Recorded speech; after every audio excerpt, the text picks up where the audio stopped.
দেশের খাদ্য নীতি যদি পরিবর্তন করতে না পারেন, সরকার যদি উদ্যোগ না নেয়, তো আপনাদের জন্য সুস্থ থাকা কোনো দিনই সম্ভব হবে না। বংশে ক্যান্সার থাকলে ক্যান্সার হবে, ব্যাপারটা এরকম নয়। আমি যদি এমনভাবে চলি যেভাবে ক্যান্সার তৈরি হয়, যেমন এই যে বললাম পটাশিয়াম ব্রোমেট, আপনি পাউরুটি খাচ্ছেন, আপনি ওই যে মুরগি খাচ্ছেন যেগুলোকে ফিড খাওয়ানো হয়, ওই ফিডের ভিতরে ক্যান্সার তৈরিকারী উপাদানগুলো উপস্থিত। যদিও সাংবাদিকরা বলে ক্যান্সারের জীবাণু, নট লাইক দ্যাট। সেটা আমি গতকাল এক্সপ্লেন করেছি যে জীবাণু হলো যার জীবন আছে, কেমিক্যালের আবার কিসের জীবন আছে। তো ওটা হলো ক্যান্সার তৈরিকারী উপাদান। বোঝা গেল? ক্যান্সার সৃষ্টিকারী যে মলিকুলগুলা, যেগুলো জিনকে প্রভাবিত করে, জিন। তো আমি ওই দিন দেখাইছি, আপনার ওই ভিডিওটা অনেকে শেয়ার করছেন, আরও করেন যারা করেননি। এই যে পটাশিয়াম ব্রোমাইড পাউরুটিতে, আরে ভাই পাউরুটিতে ধরো ব্রোমেট দিছে, তাহলে মনোসোডিয়াম গ্লুটামেট যে দিতেছে প্রতিটা খাবারে, টেস্টিং সল্ট এমএসজি, সেটা নিয়ে তো কেউ কথা বলে না। তারপরে এই হাইড্রোজ যে জিলাপি দিয়ে দিতেছে, হ্যাঁ সমানে, প্রতিটা খাবারেই এমন কিছু আছে যেটা আমাদের শরীরের জন্য ক্ষতিকর। এখন আপনার তো এর বাইরে খাবারই নাই, তা আপনার না খেয়ে থাকতে হবে।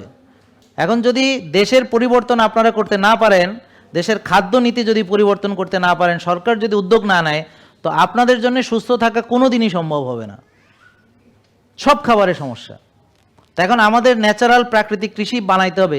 এটা কি জাহাঙ্গীর কবির কি পারবে নাকি? এটা তো সরকারকে উদ্যোগ নিতে হবে। তাদেরকে এই যে ইন্ডিয়া ধরেন, এই যে এসপিকে পদ্ধতিতে, সে এত বেশি, তারা প্রায় 1 কোটি কৃষক তারা এসপিকেতে ন্যাচারালভাবে তারা চাষাবাদ করছে। এবং India is the largest country, they are exporting their product, মানে ন্যাচারাল প্রোডাক্টগুলা সারা ওয়ার্ল্ডে তারা এক্সপোর্ট করে বিশ্বে 1 নম্বর হয়েছে।